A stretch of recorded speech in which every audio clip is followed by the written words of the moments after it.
But if you know me, you know I'm not afraid to say I can do better. I am sorry that my message was in the heat of the moment, because when I initially spoke on the topic, it really came from a place of care. Chinese analyst Ogwumike apologized spontaneously to Fever supporters for escalating unsubstantiated charges and pledged to improve her commentary. 2 days after the WNBA's review revealed no proof of abusive fan behavior during the Indiana Fever opener.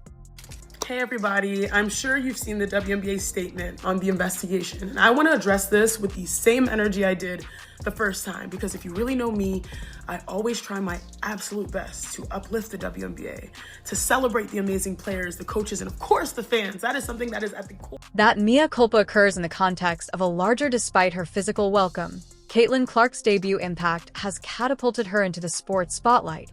Accompanied by a flagrant "this apology isn't just about words, it's about the league's credibility and what happens next."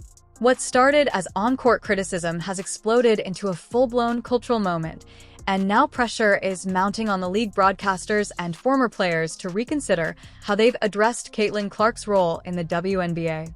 One upgrade and the ensuing media firestorm have exposed tensions over officiating fan conduct and the lines commentators can't afford to cross. Let's begin with the indisputable. The first overall draft pick and all-time leading scorer in the NBA, Caitlin Clark, was physically introduced to the WNBA. Video from her first few games shows hard screens, aggressive fouls, and plays that some fans, and even some commentators, believed went too far. Get a shot attempt up. And what do you see there, Debbie? It's hard to tell from that angle. The official in the seat position has a clear look at it and doesn't. Rhee and Fever rival Caitlin Clark had a heated exchange during the game when Clark fouled Rhee to stop a layup in the third quarter. Rhee became enraged and tried to confront Clark, but Clark's foul was upgraded to a flagrant one, and Rhee was given 2 free throws. When questioned about it following the game, both players tried to move on. During her on-air commentary following the Carter foul, Chinese commentator and former number 1 pick Ogwumike described the play as part of the physical realities of professional basketball. This was one of the most closely watched replies she made to the game.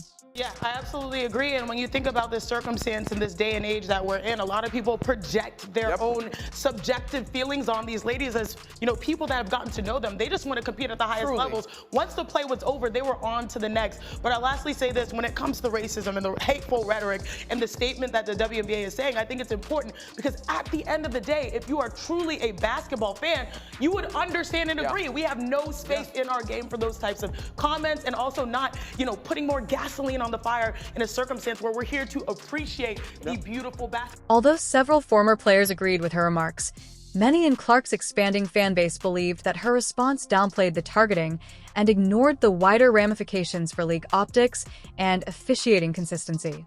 As ESPN and its pundits continue to fuel unfounded allegations that no one can believe, let's not throw gasoline to the fire anymore. Able to return, let's also take a look at how many times Caitlin was hard fouled last year in comparison to how many times she ever ran after them, telling them, "You are crazy." I don't think so. These idiots are so determined to ensure that nobody watches the NBA that it's insane. They obviously haven't learned anything since the election, and people are fed up with identity politics and race baiting after seeing the NBA viewership figures. The NBA stated on Tuesday that it was unable to confirm claims of racist fan conduct during the Indian Fever's season opener against the Chicago Sky earlier this month. We looked into the report of racist fan conduct near the court during the May 17, 2025 Chicago Sky game against the Indian Fever. In a recent commentary and social media posts, she softened her tone while acknowledging Clark's influence and urging the league to support its up-and-coming talent. The statement said, "Based on information gathered to date, including from relevant fans' team and arena staff, as well as audio and video review of the game, we have not substantiated it." The WNBA is dedicated to creating a safe and inclusive environment for everyone and will continue to be vigilant in enforcing our fan code of conduct. It really came from a place of care. It was based on firsthand conversations with people very close to the situation who raised real concerns, and they told me what they had experienced. And I felt like it was important and it was necessary to acknowledge those allegations and also voice those experiences. Now, in the process, however, I totally recognize that it may have impacted fans in a way that I did not intend, and I am sorry. I'm also happy that the WNBA treated the matter with the utmost seriousness, followed through with the investigation, and I understand that having a platform comes with a responsibility, and I do not take that lightly. So as our league continues to grow, I am going to grow with it. And I am so committed to be better in how I share perspectives and grow alongside the game that I truly love and adore. I mean, some of my favorite memories as a pro was playing in Indiana, and I truly believe that WNBA, we have the most passionate fans, and I'm grateful for our community. I hope you know that's who I am. All right. Love you guys. Thank you. Although it isn't a complete retraction, it is a change in tone that acknowledges that the problem has progressed beyond a single infraction. Yet, this change in tone elicited a range of responses, so you didn't make a mistake, you lied more than once. There is no confirmed WNBA investigation into Clark's treatment or the officiating surrounding her, despite public speculation.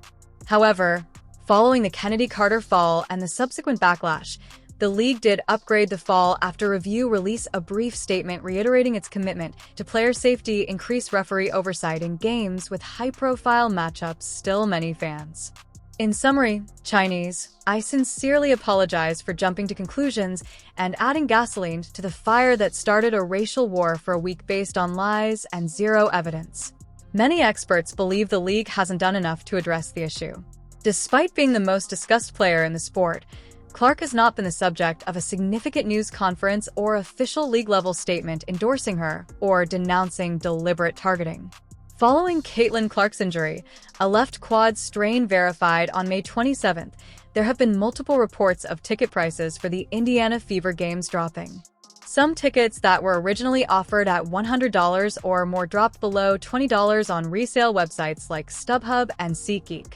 Although this drop is true, it's not always crisis, even though most markets continue to indicate above-average demand for upcoming games after Clark's anticipated comeback.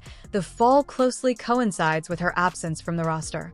In particular, when one player has become the face of a league, some corners of social media reacted negatively and even cruelly to the news of Clark's injury. A vocal minority, some of whom identify with rival players or teams, posted celebratory or dismissive messages. This creates long-term questions about how the league can balance team appeal and individual stardom. Isn't exclusive to the WNBA.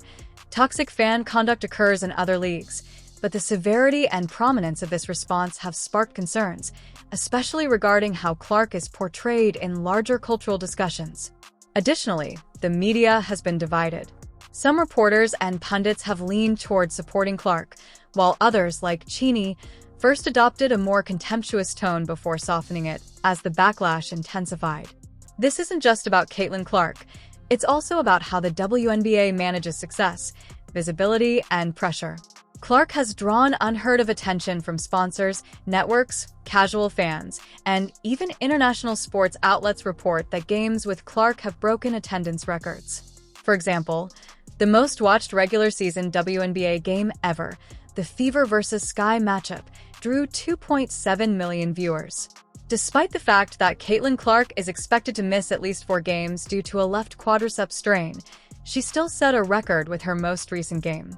The cost of tickets for the 2 Fever Road games has skyrocketed, with the admission price for the Wednesday Mystics game dropping 47% since the announcement, according to TickPick. 71% the opposing teams moved both games to arenas with larger capacities because success raises expectations. When fans witness dubious officiating, a lack of whistle protection, or media figures dismiss legitimate concerns, they react loudly. If those concerns are ignored rather than addressed, the league runs the risk of losing the trust of the very audience it just gained. Whether you believe the Chinese original comments were harsh or realistic, the fact is that she has changed her messaging from saying rookie wake-up call to acknowledging that players like Clark, it's not an admission of guilt, but rather a sign that the backlash hit and that media personalities covering the NBA are now treading more carefully when it comes to how they talk about its biggest names. That shift reflects broader sentiment in the league, a recognition that how you treat your stars matters, especially in a league trying to scale up visibility. The NBA must implement one set of uniform officiating rules if it hopes to transform this moment into momentum rather than a breakup. Regardless of the rookie or veteran team, the fouls must be referred to the same way.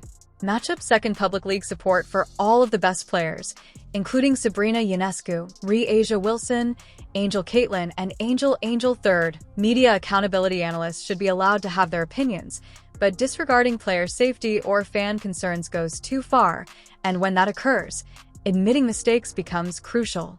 The league must be outspoken about safeguarding talent. Superior harm openness. The Fever were hesitant to disclose specifics regarding Clark's injury, but in the current era of fan investment and betting lines, openness fosters trust. 5. Concentrate on the game rather than the drama, which is what the NBA is greatest at. Excellent basketball that ought to be the major attraction at all times. The WNBA has benefited and been put to the test by Caitlin Clark's entrance, even while controversy looms. Since the focus is on and won't go away, every call, foul, and media soundbite matters. Chiney Ogwumike felt pressured to sell a story that didn't work, and even though she hasn't acknowledged any wrongdoing, the public's perception has changed, the media has adjusted, and the league is now at a crucial juncture when it must decide whether to protect the stars, pay attention to the fans, or... What do you think about taking the chance of witnessing this momentous wave of momentum collapse before it reaches the coast? Please click subscribe and join the discussion below. Should the NBA tighten its regulations? Should commentators be more circumspect when speaking? Is Caitlin Clark altering the game for the better or worse? Don't miss our next analysis as this topic develops.